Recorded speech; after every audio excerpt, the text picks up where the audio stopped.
కార్యక్రమాన్ని మనస్పూర్వకంగా ఏర్పాటు చేసిన ప్రధానోపాధ్యాయులు, తోటి ఉపాధ్యాయ మిత్రులు మరియు గ్రామ ప్రధానోపాధ్యాయులు మిత్రులు మైపాల్ రెడ్డి గారు, గ్రామ పెద్దలు, మనకు ఆహ్వానించగానే వచ్చి వెళ్ళిన పెద్దలు, మహిపాల్ రెడ్డి గారి శిష్యుడు, మహిపాల్ రెడ్డి గారికి శిష్యుడు అయితే సార్ నేను మీకు కూడా శిష్యుడిని అనే స్థాయిలో నమ్మినటువంటి అంజయ్య, మీ వెంబడే మేము సార్ అనే విధంగా, తర్వాత మిగతా పేరెంట్స్, మహిపాల్ రెడ్డి గారి సతీమణి, కార్యక్రమం చూడాలి, మేము కూడా పాల్పంచుకోవాలి అన్నిట్లలో అనే విధంగా ఆలోచన, అందరూ ఇంత చక్కటి సమయాన్ని ఇచ్చినందుకు, తర్వాత ఆటో మిత్రులు, లింగంపేట ఆటో తీసుకెళ్ళాలి, ఒడ్డరకాలని ఆటో తీసుకెళ్ళాలి, కానీ వాళ్ళకు కూడా చెప్పిండ్రేమో పిల్లలు, వాళ్ళు కూడా అభిమానంగా ఓపికగా ఉన్నందుకు ముందుగా అందరికీ పేరు పేరున ధన్యవాదాలు తెలియజేస్తూ చెప్పిన విషయాలు షార్ట్గా చెప్పేస్తాను. ముందుగా సార్ చెప్పినట్టు, అందరు చెప్పినట్టు కార్యక్రమం పదవి విరమణ, ఉద్యోగ విరమణ కార్యక్రమం నేను ఏర్పాటు చేసుకోవాలి, మిగతా అన్నిట్లాగే అంటే వాస్తవంగా గ్రౌండ్ నిండుతుంది ఒకటోది. రెండవది, మనం ఇంత మాట్లాడుకునే సమయం ఉండదు. తర్వాత ఇంకొకటి పెద్ద విషయం, ఇవాళ 31వ డేటు, నేను ఈ పాఠశాల ఉద్యోగినే, ఇంకా అంటే మీకు సేవ చేయడంలోనే ఉండాలి నేను, ఇంకా మనమే మాట్లాడుకోవాలి, మనలో ఉండాలి. ఈ సమయం అంతా ఎవరికో ఇవ్వడానికి వీల్లేదు. కాబట్టి ఇన్ని కారణాలతోనే మనం చిన్నగా ఏర్పాటు చేసుకున్నాం ఈ కార్యక్రమం అనుకుంటున్నాను, కానీ చిన్న కాదు, నా హృదయం నిండుగా ఉంది ఇది.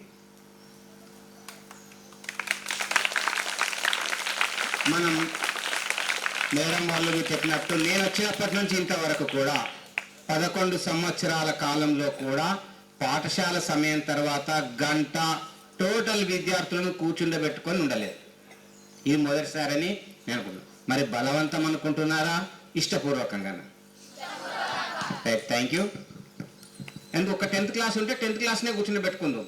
ఏ కార్యక్రమం అయినా కానీ ఇక టైం అవుతుంది ముగిద్దాం అని ముగించి వెళ్ళిపోయినాం. మరి ఈరోజు మాత్రం ఉపాధ్యాయ మిత్రులందరూ కూడా ఓపిక కొద్దీ మనం అనుకున్న విధంగా కార్యక్రమాన్ని కంటిన్యూషన్ చేసుకుందామని తీసుకెళ్ళినందుకు ప్రత్యేకంగా ఉపాధ్యాయులందరికీ కూడా పేరు పేరున ధన్యవాదాలు తెలియజేస్తున్నాను. తర్వాత వంట వాళ్ళు, తర్వాత నర్సయ్య వచ్చేసరికి నాకంటే సీనియర్ ఈ పాఠశాలలో, నర్సయ్య తర్వాత వంట వాళ్ళు కూడా నేను వచ్చేసరికి ఉన్నారు, వాళ్ళు కూడా సీనియర్సే. వాళ్ళు కూడా మనస్పూర్వకంగా సమయం ఇచ్చి కార్యక్రమాన్ని విజయవంతం చేయడంలో సహకరించారు. వారందరికీ ధన్యవాదాలు.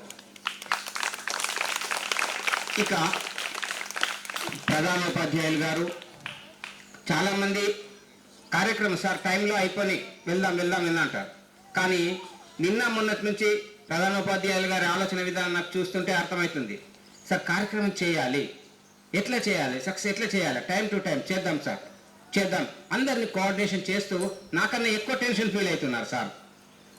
కోఆర్డినేషన్ కూడా మార్నింగ్ నుంచి కూడా చూస్తుంటే ఫీల్ అవుతున్నారు సార్. అందుకు మీకు ప్రత్యేక ధన్యవాదాలు సార్. నా రిటైర్మెంట్ ప్రపోజల్స్ కానీ, నా ఏ విషయం ఉన్నా కానీ, ప్రొసీడింగ్స్ ఈ మధ్యన కొన్ని అప్డేట్ చేసుకున్నప్పుడు కూడా సారు నేను చూసినంటే మళ్ళీ ఒకసారి చూసుకోండి మీరే, సార్ మీరు చూడండి అంటే, సార్ మీరు చూసుకోండి సార్, మీరు చూసుకుంటే ఓకే అనే విధంగా నన్ను నమ్మి అన్ని సంతకాలు పెట్టినందుకు కూడా చూసిండ్రు. సార్ నేను ఒక్కసారి చూస్తాను, సిగ్నేచర్ చేయంగా అంతే, మీరు చూస్తే అయిపోయా అని చూసి సంతకాలు చేశారు. అందుకు ప్రత్యేకంగా ధన్యవాదాలు తెలియజేస్తున్నాను. ఇక రెండవది, నేను ఇంతకుముందు అనుకున్నా, సరోజిని మేడం గారు వచ్చినప్పుడు సార్ నేను ఒక్కదాన్ని ఆడ అమ్మాయిని ఉన్నాను నేను ఈ స్కూల్లో, ఇదంటే గట్లెందుకు అనుకుంటున్నారు మేడం, మీరు మా ఆడబిడ్డ, మీరు మాకు ఒక్క ఆడబిడ్డ, ఎంత గారాభంగా ఉంటారు, మీరు అంత గారాభంగా ఉండండి, ఇబ్బంది లేదు, మేమున్నాం, మా సపోర్ట్ ఉంది అని చెప్పాను. ఆ విధంగానే మేడం అప్పుడప్పుడు సదా అన్నట్టుగా, సార్ ఇది ఇట్లా, సార్ ఇట్లా కావాలి సార్, ఇట్లా అంటే ఓకే మేడం రైట్ ప్రాసెస్ చేద్దాం అనే విధంగా ముందుకు తీసుకెళ్ళాం. ఆ విధంగా నాకు సహకరించారు కుటుంబ సభ్యులతో కానీ అందరితో కానీ ఆ విధంగా కలపడం జరిగింది. చాలా థ్యాంక్ యూ మేడం. తర్వాత మ్యాథ్స్ సార్ ఈ మధ్య కొత్తగా వచ్చారు. సార్ వచ్చినప్పుడు గమనిస్తున్నారు, నేను కూడా గమనించాను. ఈ రోజులలో కూడా ఎక్కడ తేడా రాకుండా సార్ విషయం ఏదున్నా కానీ తెలుసుకుంటూ ఒకసారి చూడండి, ఒకసారి అనుకుంటూ ఉన్నారు. ఆ ఒబీడియన్సీ దాంతో వారు కూడా దగ్గర అయ్యి ఈ రోజుల్లో కూడా ఎక్కడ ఇగో ఎవరికి ఇగో అనేది